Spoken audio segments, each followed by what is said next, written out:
Bonjour, Monsieur Marc-André Etier.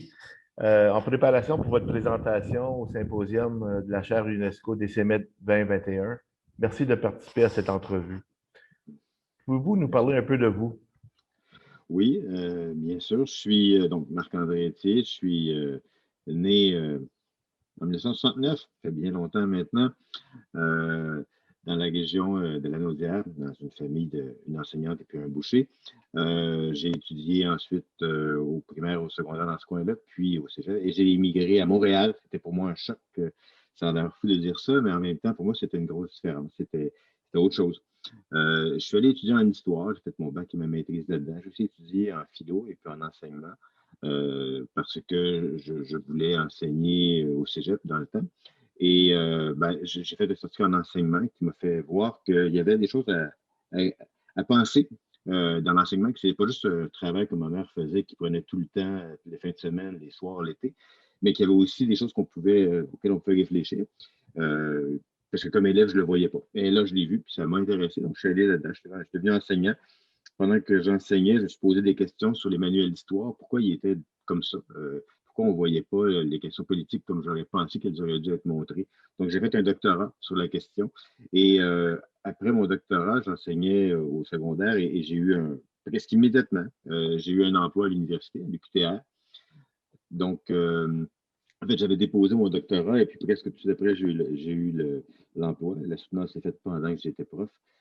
Donc, très chanceux. Puis, au bout de quelques années, je suis déménagé à l'Université de Montréal où j'habitais avec ma conjointe. On avait un enfant. Donc, Montréal, c'était pour moi un lieu euh, qui était intéressant pour la famille, mais aussi pour la recherche. J'avais l'occasion d'avoir plus d'étudiants. J'avais de bons étudiants à l'UQTR, mais j'en avais moins qu'à l'UDM. Et ça m'a permis d'ouvrir davantage mes recherches. J'ai des étudiants qui ont travaillé, entre autres, sur les jeux vidéo, ce qui m'a amené sur l'usage des jeux vidéo dans l'enseignement, ce qui m'a amené sur un terrain qui était parfaitement inconnu pour moi, vraiment complètement inconnu. Et ça m'a forcé à apprendre des choses neuves dans toutes sortes de domaines. Donc, je suis bien content d'avoir ce bassin-là d'étudiants. Alors, c'est ça ma vie, c'est la vie d'un enseignant, d'un chercheur, d'un enseignant en histoire, en enseignement de l'histoire plus précisément, euh, depuis maintenant une bonne vingtaine d'années. Merci beaucoup. Puis, qu'est-ce qui vous préoccupe? C'est quoi vos préoccupations en ce moment en lien avec votre pays, votre région? Ouais, ben, est-ce que c'est juste mon pays, ma région? Bon, Euh, le pays où j'habite, c'est pas le seul qui a ce problème-là, je pense. Mais pour l'enseignement, en tout cas pour l'éducation, une des choses importantes, c'est le développement d'esprit critique, de la pensée critique. Est-ce que l'histoire sert à faire ça ou sert au contraire à l'anesthésie? Est-ce que ça sert à rendre des gens plus autonomes, plus capables de solidarité, ou bien au contraire, ça les rend comme des individus qui se voient comme des compétiteurs, des opposés? Est-ce que ça masque les différences de classe? Ça fait croire qu'on a tous les mêmes intérêts que l'élite au pouvoir? Il n'y a pas qu'au Québec que ça se passe un peu partout dans le monde. En même temps, il n'y a pas que ça, il y a aussi l'autre côté. Il y a des gens qui résistent, qui pensent qu'il y a ou non l'école. L'école peut servir et sert en général à ça depuis toujours, je dirais, à formater les gens. Et des moments, des fois, ça peut servir un peu à autre chose, un peu par hasard. Il faudrait que ce soit moins par hasard si c'était possible.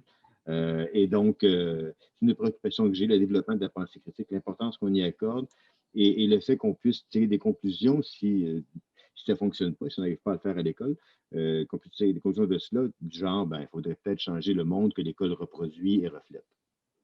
Merci beaucoup. Puis, qu'est-ce qui vous inspire de notre côté en ce moment? Ben, je suis inspiré par le fait, plein de choses quand même, mais il y a beaucoup de luttes sociales à travers le monde. On dirait qu'on les voyait moins avant, et puis depuis une dizaine d'années, ça recommence. Je le sens plus en tout cas.